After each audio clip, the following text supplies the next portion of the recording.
di Hotman Paris Show tentunya dan masih bersama dengan tamu-tamu saya yang saat ini dua-duanya berusaha untuk, Syamila berusaha untuk mempertahankan tahta rumah tangganya dan Kalina berusaha untuk membangun kembali tahta pernikahan yang baru. Kalau menurut kalian berdua, Syamila mudah-mudahan sih jangan sampai bercerai ya. Mudah-mudahan masih bisa mempertahankan dengan Aksai. Kalau Aska ntar anaknya dia ya, Bo. Kalau Kalina sendiri udah pernah bercerai 2 kali. Apa sih arti pernikahan buat kalian berdua? Syamila dulu. Pernikahan suatu hal yang suci yang kita tidak boleh nodai.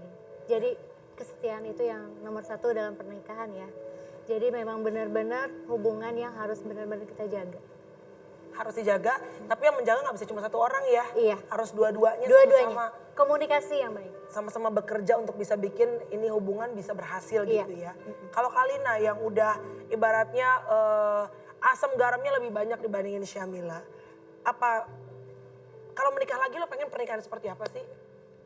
Yang simpel aja ya, sahabat-sahabat terdekat aja yang ada di situ dan keluarga terdekat juga. Tapi yang penting kalau misalkan tadi tanya pernikahan itu apa sih gitu. Yang penting kalau dibilang kesetiaan balik lagi kayaknya saya udah setia. Well ya oke.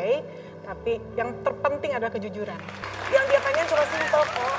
Kalau dia nikah lagi, gue cuma pengen laki-laki yang jujur. Karena kejujuran itu penting dalam pernikahan. Abang sendiri jujur nggak? Sekarang gini deh, Gimana bang? laki-laki itu manusia normal. Kalau kamu ngotot terus mengharapkan laki-laki yang jujur, apa itu memang eksis di dunia ini? Kayak nyari jarum dalam jerami. Benar. Ada bang. Ada tapi, tapi bukan berarti sedikit. ada. Ya justru ada, tapi itu udah sangat susah. Yes. Kalau boleh pengertian jujur itu menurut saya adalah laki-laki salah-salah dikit boleh lah. Tapi jangan prinsip kali ya. Benar, salah-salah dikit boleh lah. Pertama jangan Prinsip pernikahan nyimpan itu. benaran, jangan nikah lagi.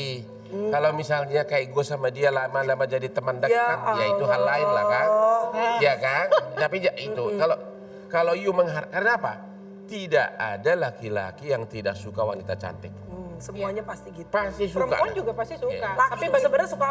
Bener. Tapi ini bagaimana kita itu yang namanya kontrol dan kita lihat juga perjanjian pernikahan kita bahwa maunya seperti apa. Gini loh. Gitu. Betul. Lo itu harus benar-benar sadar kebahagiaan itu tahu nggak ada di mana, di sini.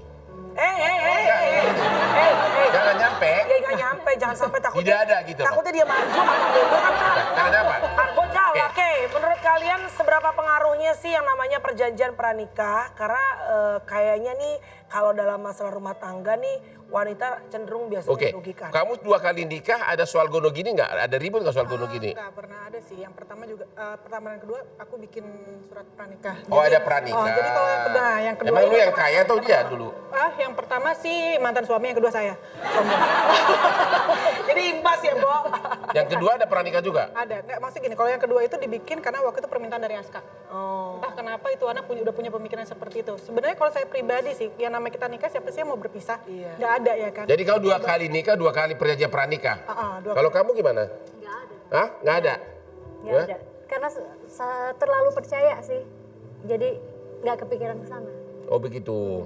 Tapi yang waktu yang kedua ngurusin itu agak sedikit ribet karena menjelaskan ke dianya itu dia pikir saya mau ngambil harta. Jadi saya sampai jelasin ya, udah panggil pengacara, panggil notaris, biar yang mereka yang menjelaskan. Ya kita nggak berharap, karena perjanjian pranikah kan sebetulnya bukan berharap kita bercerai ya, Bang. Bukan untuk itu aja kok. Sebenarnya kalau pranikah itu kalau misalnya terjadi apapun amit-amit ya dari misalkan dari saya atau dari pihak suami misalkan terjadi apa-apa, keluarga, anak tuh nggak akan kena. Dan lagi pula perjanjian pranikah tidak bisa dibuat setiap waktu sekarang. Nggak bisa. Tidak bisa.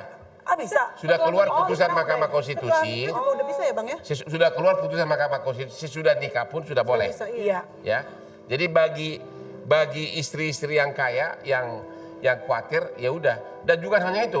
Juga kalau suaminya bangkrut, dipailitkan oleh perusahaan, Istrinya hartanya nggak ikut. harta istrinya juga Iya. kena ikut pailit. Jadi agar tidak ikut pailit, Dibikin bikin perjanjian pranikah. Iya. Bagi orang-orang yang ingin tahu tentang ini, datang ke istri saya notaris loh. Ya, istri saya notaris di Kelapa Gading. Anda akan bikin perjanjian pranikah di sana. Gue sih pengen datang ke istrinya abang, tapi nggak pengen konsultasi karena gue udah bikin bang perjanjian pranikah. Gue cuma pengen nanya, kakak hatinya terbuat dari apa sih?